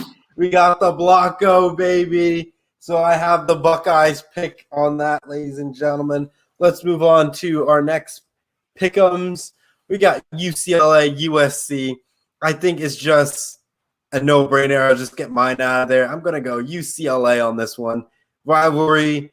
UCLA has been somewhat decent this year, better than USC. So I wouldn't be surprised that, they'll take care of business and beat USC. Shri, who do you got, UCLA or USC? I'm going to go with UCLA. I agree with you, Trevor. I think UCLA is just a more dynamic team. We've seen them struggle at times, but we've also seen some good wins. I mean, I don't know how good the LSU win looks anymore, but regardless, they did go in and beat an SEC team. They played Oregon very close, and they should have, I think, won that game against Oregon. Even their losses, other than the Arizona State loss, have been, relatively close. So I'm going to go ahead and pick UCLA. I think they're just the more dynamic team. And I don't think USC is going to be able to keep up in terms of scoring with that UCLA Bruins team. So I'll go with UCLA. Isaiah, who do you got, UCLA or USC? I'm going to go with the Bruins as well, because I know it's at the Coliseum, but USC, they have a dynamic offense, but their defense is downright putrid. And the run defense specifically is downright putrid. Chip Kelly loves to run the football, and he's going to run the football like heck and exploit the heck out of that USC run defense, which is awful. So give me UCLA in a shootout over USC. Both of these two defenses can't stop anybody to save their life, but I just think with Chip Kelly, that running game, they're gonna run clock, they're gonna slow down the tempo. I think that UCLA is gonna pull it out and win that game, and I just don't think USC this year. It's already a lost cause for them. I don't think that they're really gonna be playing for anything other than pride in this football game. And also Keaton Slovis is not going to play in that game because he's got like a leg injury. So it's going to be a freshman, a true freshman, making his first start of his career. So I think the lights are just going to be too bright for him. John, who do you got, UCLA or USC? I just wanted to make this clear to Isaiah. You said a team should tank for Kansas Longhorns in 2022. Leave that out there. Obviously, Brian, you might as well just enjoy this game. Yes, UCLA, yes, it's a lost punt for the season. Have a couple of drinks, have a cup of coffee, relax, because I'm also picking UCLA. And plus, I can't pick USC. I'm a Texas fan. I don't care if USC has the better program. I will not pick USC. That is what you want to just hurt. You picked Oklahoma to win the Big 12. Just putting that out there. Actually, I picked Texas, not Clear. We're still with that. Well, man, you picked Oklahoma, and then you got your pick back. So come on, man. Hey, you do the same thing. So let's be a little consistent. We gotta keep it consistent. We can't be the committee now, gentlemen. You gotta stick with your picks. That's terrible, Trevor. Oh my god. All right, our NFL games. Cowboys, Chiefs. This is really interesting, I would say, because the Chiefs just destroyed the Raiders 41-14, but the Kansas City Chiefs defense is just atrocious. Let's be frank, guys. It's not pretty whatsoever. And the Cowboys have the offense to put up points. So I want to say it could be a high-scoring fashion, or the Cowboys just detonate and struggle. But I think the Kansas City Chiefs are going to find a way to pull this game out. I don't know how this game is really going to, dictate itself, but I'm going to go with the Chiefs. They tried to spark their playoffs spirit to get them back in the playoff hunt as they're looking how to close out the AFC West. Shri, who do you got? So an interesting game here, right? Both teams kind of picked up last week and kind of made up for some poor performances the week before, right? Even though the Chiefs did beat the Packers 2 weeks ago, I still think that they played a very mediocre game. Obviously, John's Broncos were able to house the Cowboys. John's 2021 Super Bowl champion Broncos, should I add? I actually No, I'm just kidding. I'm about to say that's not my team. That's not my team. But I will say I'm just gonna go with both teams are hot. I'm gonna go with whatever team's at home, and it's an Arrowhead, so I think it's gonna be difficult in November, at the end of November, for the Cowboys to go into Arrowhead and win. So I'm gonna go with the Chiefs as well. Isaiah, who do you got? Cowboys or Chiefs?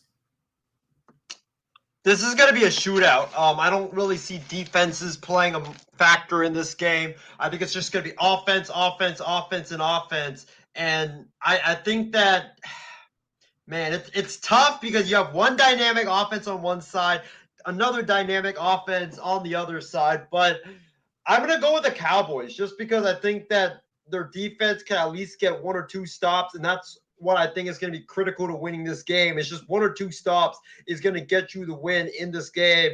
And I think that with the Cowboys, the running attack with Ezekiel Elliott, I think he's going to have a big day against that Chiefs defense. And then I think Dak Prescott, Amari Cooper, and CeeDee Lamb, they're going to have huge days in this game as well. So give me Dallas to win this game. But like everybody's been saying in the comment section and everybody's been saying here, it's going to be a shootout. And John, who do you got? Cowboys or Chiefs?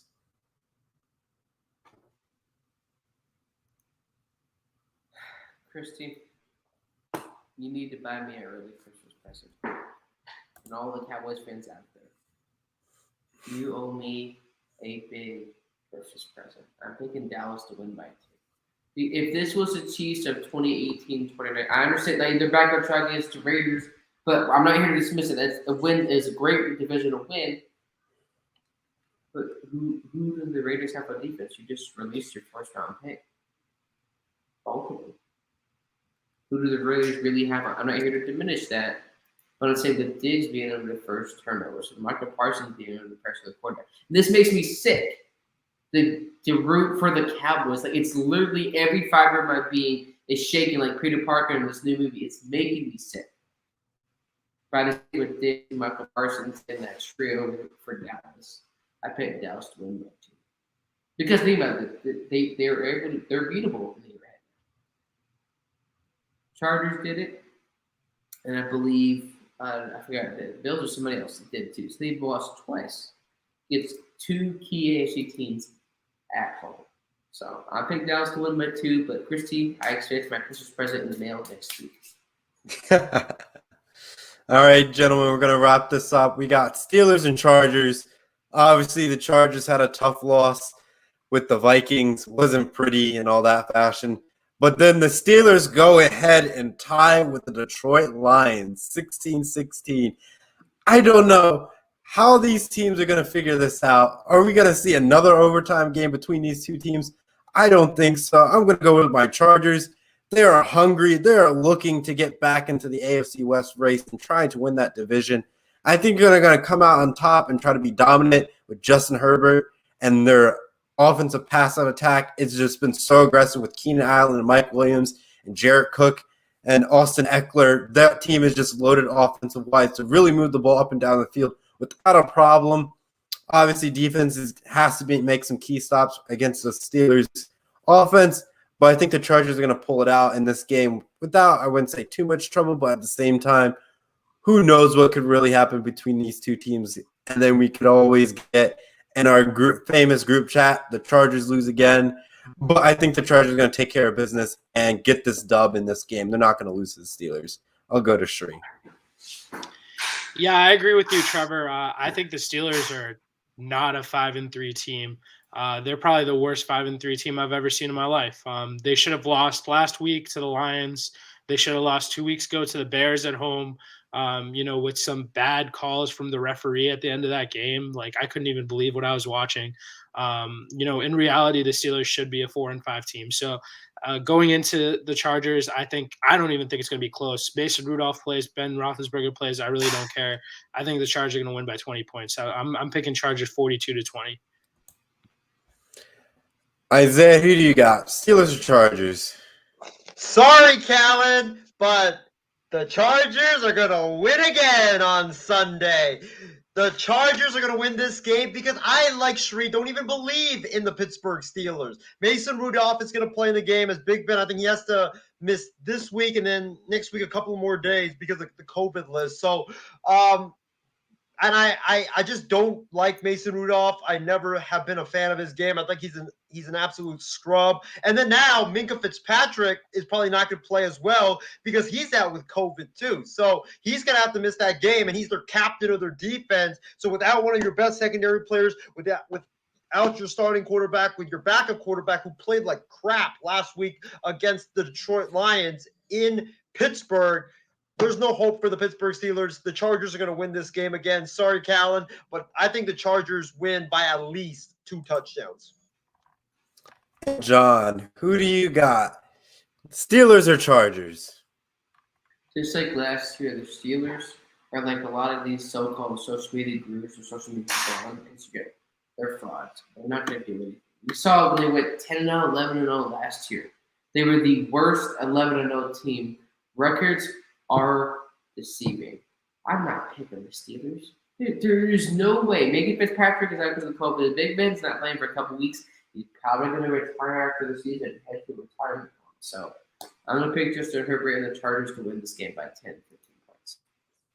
All right, gentlemen. Thanks for your pigskin pick'ems. We'll see how these games unfold as this weekend comes. But now let's move on to our Power 5. Персональный спутник.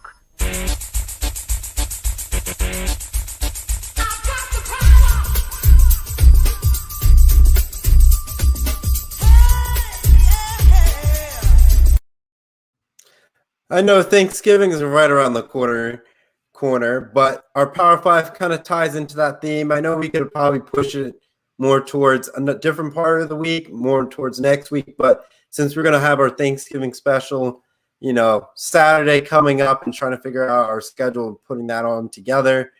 But since we're probably going to take next week off because of the holiday, we're just going to put this out there. Our Power 5 for tonight is top 5 Macy Thanksgiving Day parade balloons.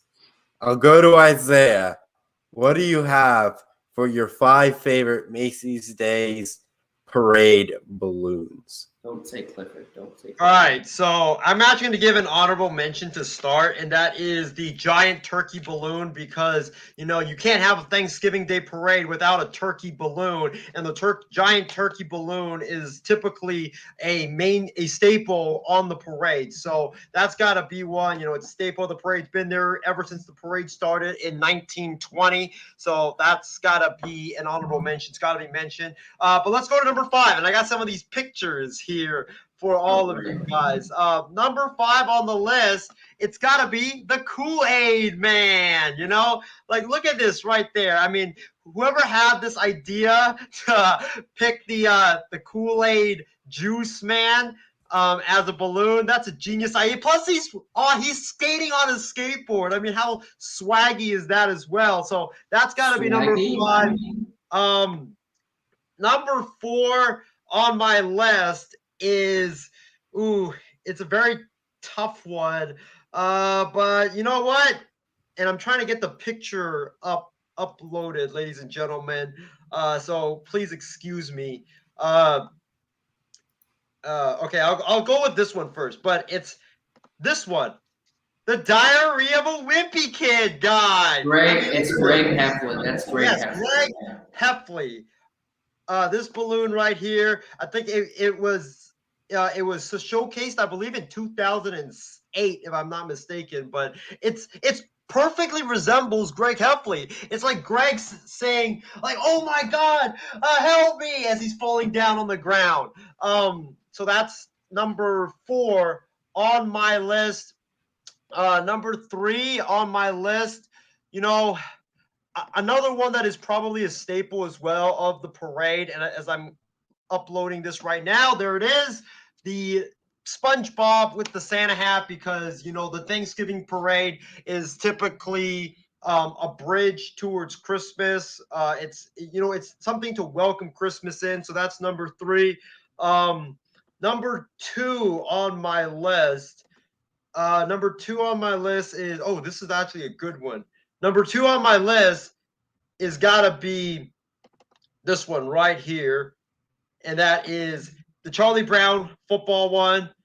Because Charlie Brown football Thanksgiving. You guys know the whole cartoon, the whole story about that. So that is number 2 on my list. Last but not least, number 1 on this list for me, it's going to be this one that happened in 2010, and that is the Pillsbury Doughboy. I mean, just look at this one right here. It's so unique. We know of the Pillsbury Doughboy. It's like an iconic character in America commercial history, but man, someone put it into a balloon and it's just like flying there like Superman, like wee, like that. There we go. So so the Pillsbury Doughboy, number 1, it's an icon. So that is my Power 5.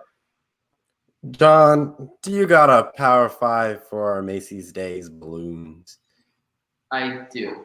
Number 1, the nerd, the guy with literally no friends, and the nerdy girl that likes him, Charlie Brown. Obviously, I can say I grew up with Charlie Brown. Number 1, SpongeBob. I'm biased. I love my cartoons. I really do not care what anybody thinks. SpongeBob is probably one of my favorite cartoons. So SpongeBob, number 2.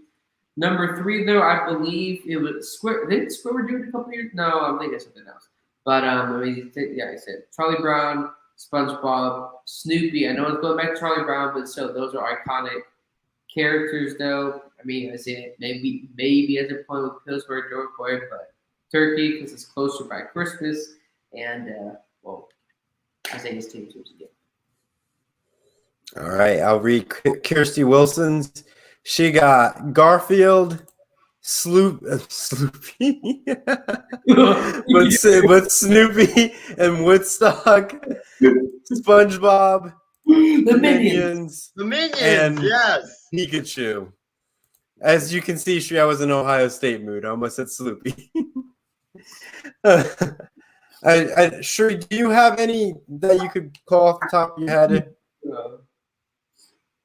I got a few here, Trevor. Oh, okay. I got a few here.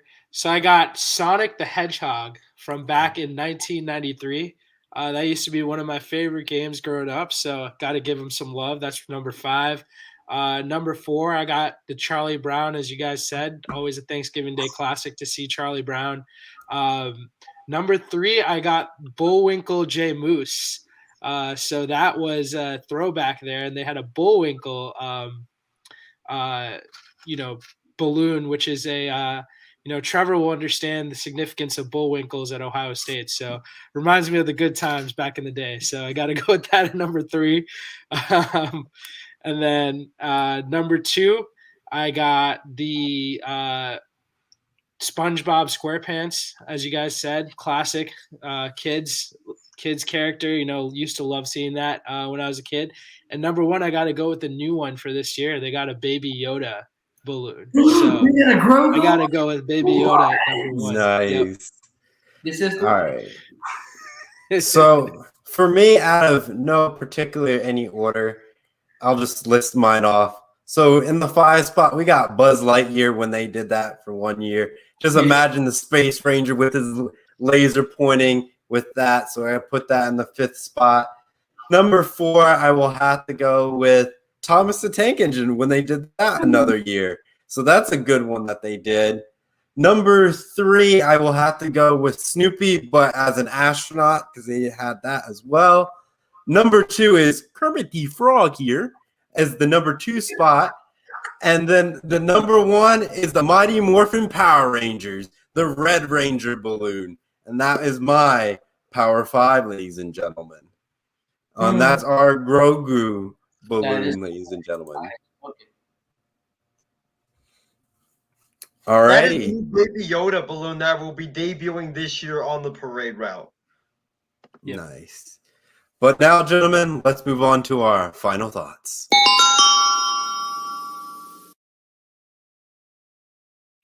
Well, it's been a long program here, almost 2 hours. It seems like we're almost like Barstool where they have long podcasts and all that stuff. But hey, we're the MI6 Sports Network, and we have all fantastic stuff.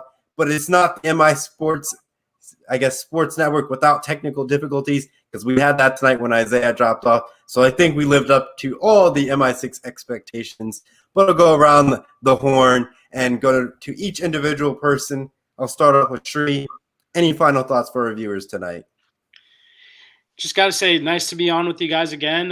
Know that I haven't been probably on the show for a year now, so been kind of busy and not able to jump on, but it's always great to kind of hop on and talk some sports with you guys, and hope everyone has a great Thanksgiving. Enjoy time with your family this year. I know last year a lot of us didn't get to see our family, so hopefully everyone has a great Thanksgiving. I myself am going to enjoy spending some good time and watching a lot of football. So hopefully everybody enjoys, and thanks for having me on, guys.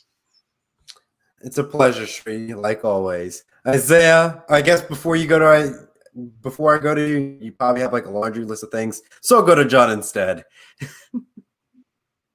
Well, finally glad to be back on, and it's been, let's just say, very busy being an adult, and I wanted to withdraw my membership, but Trevor said no.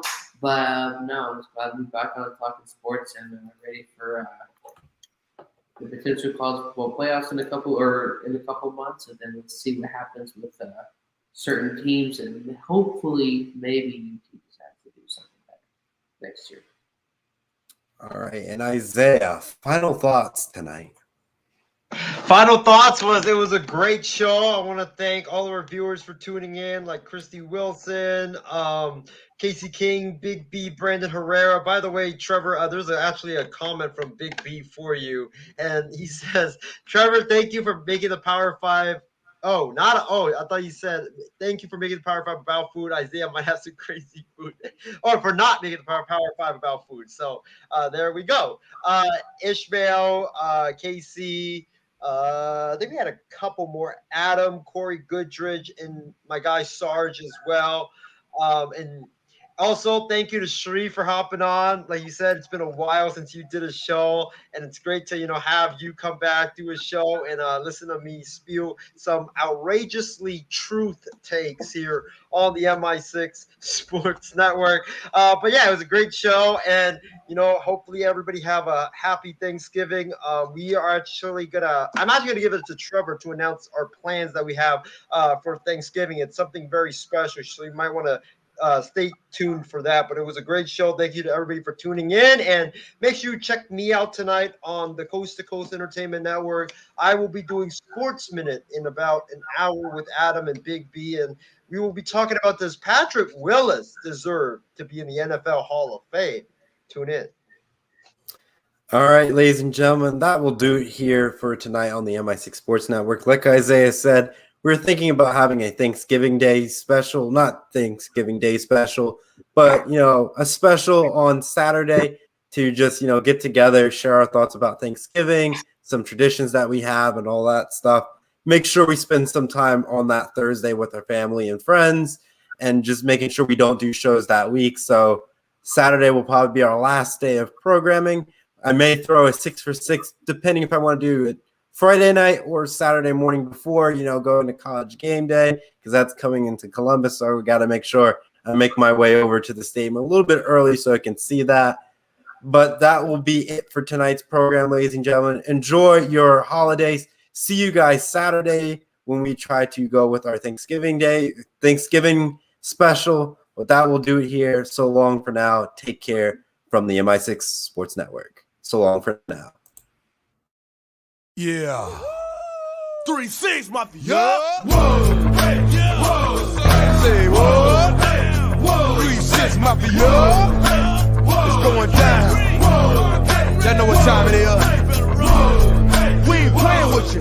In the club, in the street.